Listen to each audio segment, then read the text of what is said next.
हेरौँ हाम्रो कान्छी दिदी चाहिँ यहाँनिर पुरा अरिङ्गल मार्नलाई बुन लाइटरले तयारी अवस्थामा यहाँ के खोजेको हरियो पत्ता पनि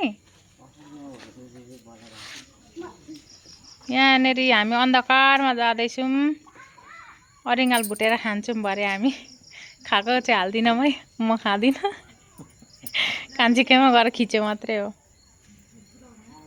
यहाँ जुगाड लाउँदैछिन् हाम्रो कान्छी दिदीले अरिङ्गल झार्नलाई चाहिँ खतरा जुगाड लाउनु पर्ने रहेछ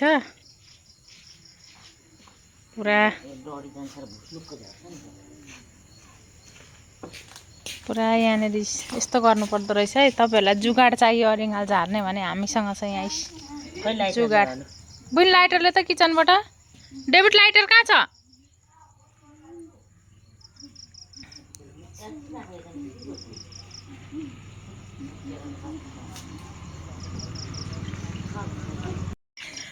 जुगाड चाहिँ भएको भएछ हाम्रो यहाँ यतिको जुगाड चाहिँ चाहियो कसैलाई अरिङ्गल मार्नु छ र चाहिएको छ अरिङ्गल मार्ने मान्छे भने हामीलाई सम्पर्क गर्नु होला हामी यहाँनिर कसैलाई चाहिएको छ भने जुगाड हामी लिएर आउँछौँ ल गाइसहरू हामी चाहिँ लाग्यौँ अब बुन्न आइज है हामी चाहिँ लाग्यौँ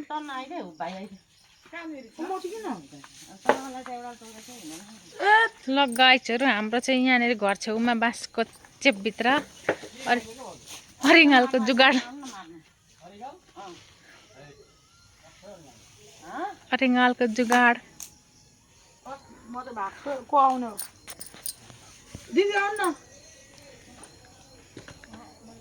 जुगाड यतिको छ यहाँनिर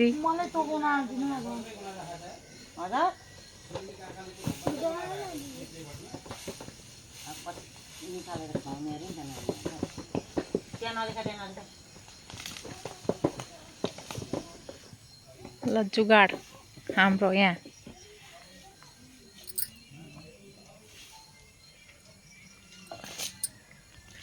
ठ्याक्कै उयो हेरेर चाहिँ गर्नु है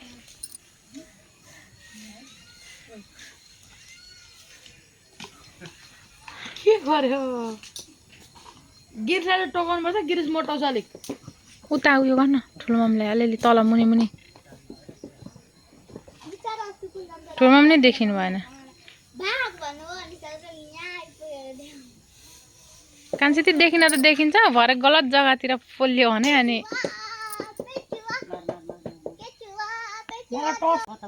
ऊ अगाडि छ ओ नबाला त्यतै आएर आउला अनुहारमा कान्छी त्यता हो र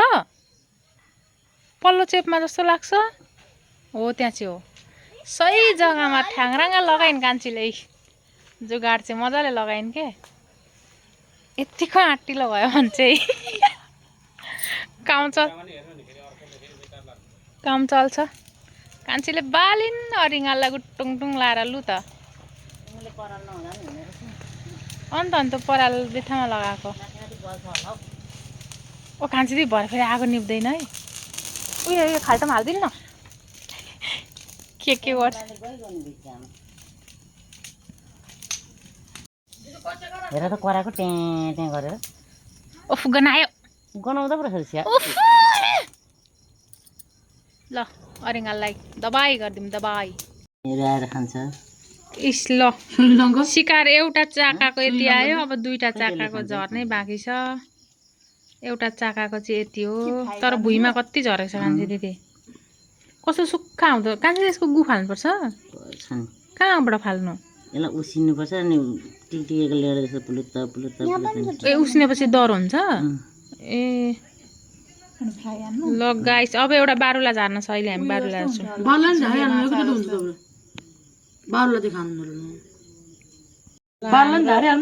बारुला चाहिँ यति धेरै भएछ बारुला अरिङ्गल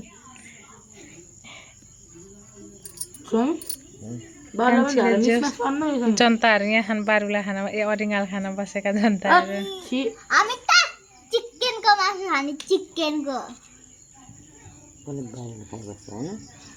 अन्त यो छिमुला